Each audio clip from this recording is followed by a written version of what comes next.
तिच्यासाठी.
यांचा सत्कार ऋतुजा हंडवरे.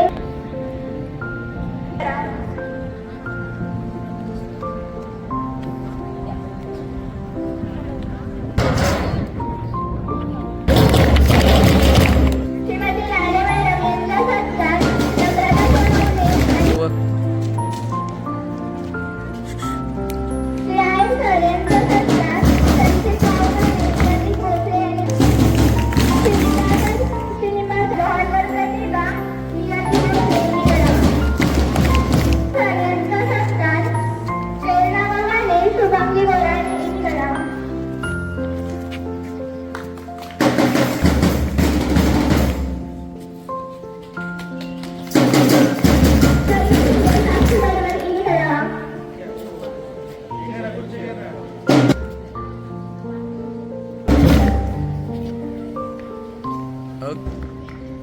ओके, इकडे बघा.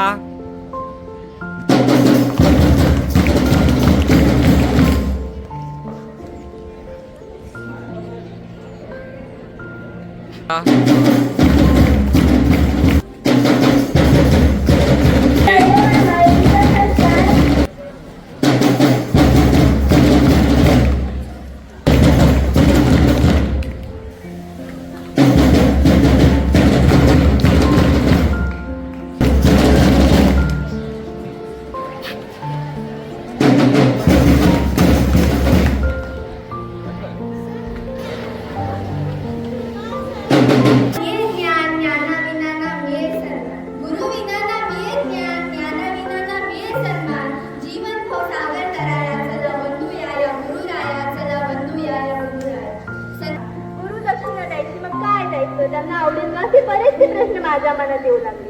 परंतु त्या क्षणी माझ्या मनात एक विचार आला की आपल्या शिक्षकांना भेटवस्तू द्यायची का. त्यांच्याकडे असलेल्या मूल्य संस्कारांची व ज्ञानाची अक्षय भेट देऊन माझं जीवन ही एक सुंदर वास्तू बनवली. अशा शिक्षकांना मी भेटवस्तू ती कशी आणि कोणती देऊ.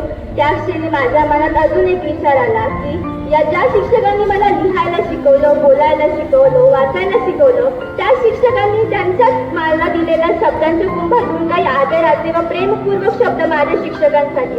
मी आशा करते की माझा हा शब्द प्रपंच नक्कीच सर्व शिक्षकांना आवडेल. शिक्षक व विद्यार्थी या अतुट बंधनाचा गौरव, त्यांच्या भावपूर्ण सेवेचा गौरव. त्याचप्रमाणे माणसाच्या जीवनात शिल्पकाराचा व कौशल्याचा कल्पना देखील करू शकत नाही. एक शिक्षक आपल्या विद्यार्थ्यांसाठी खूप काही करू शकतो. सर्वसाधारण इव्हन ऑलमोस्ट त्या दिवशी सर्वच मुलं रडत असतात. ज्या दिवशी आपण पहिल्यांदा आपल्या पहिलीच्या वर्गात बसलेलो असतो. मुखोनरूपी विद्यार्थ्यांचे सोनेरी नागरिक बनवताना अनेक शिक्षकांना बघितलेलं आहे.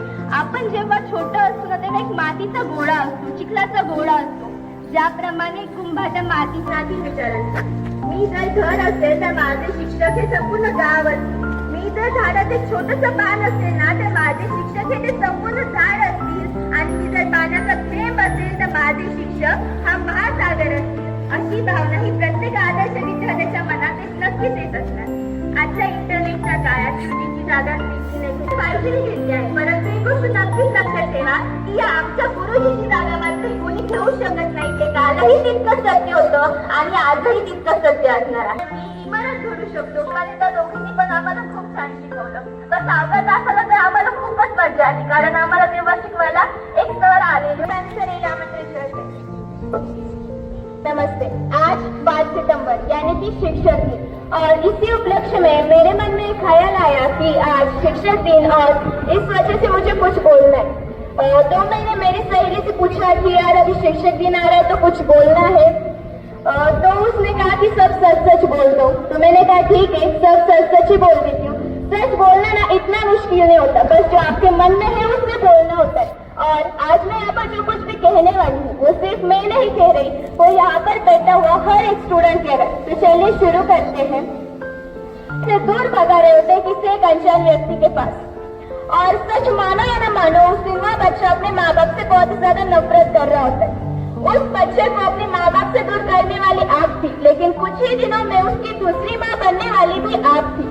उसे A for Apple, B for ball सिखाने वाली आप थी और उसे इतने हक से डांटने वाले भी आप थी। हम पेपर्स में अच्छे मार्क्स लेकर आए, इसलिए बट जिंदगी में ये सब तब तक था जब तक जिंदगी में डर नहीं था। मेरे माँ बाप से मेरी शिकायत करने वाले भी आप थे और एनिमल्स में अच्छा स्कोर करने के बाद सबको बताने वाले भी आप थे। 5 मिनट लेट होने पर मुझे डांटने वाले भी आप थे और वक्त की अहमियत सिखाने वाले भी आप ही थे। उसी के साथ साथ मैंने दूसरों की गलतियों को माफ करना भी आपसे ही सीखा था। जब इंटरमीडिएट की क्लास में मेरा लेट आना आपने माफ कर दिया था।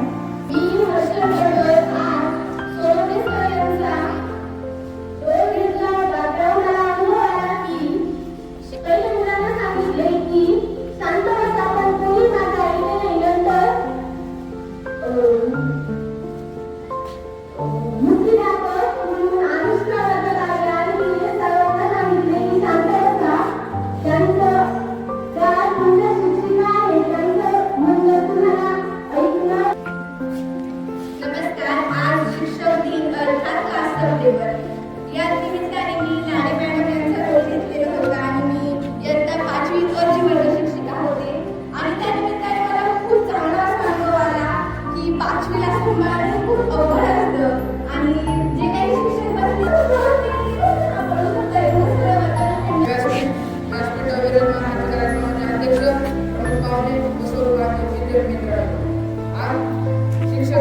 शिक्षक दिन म्हणल्यावर सगळेजण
तर हा दिवस तुमच्यासाठी होता.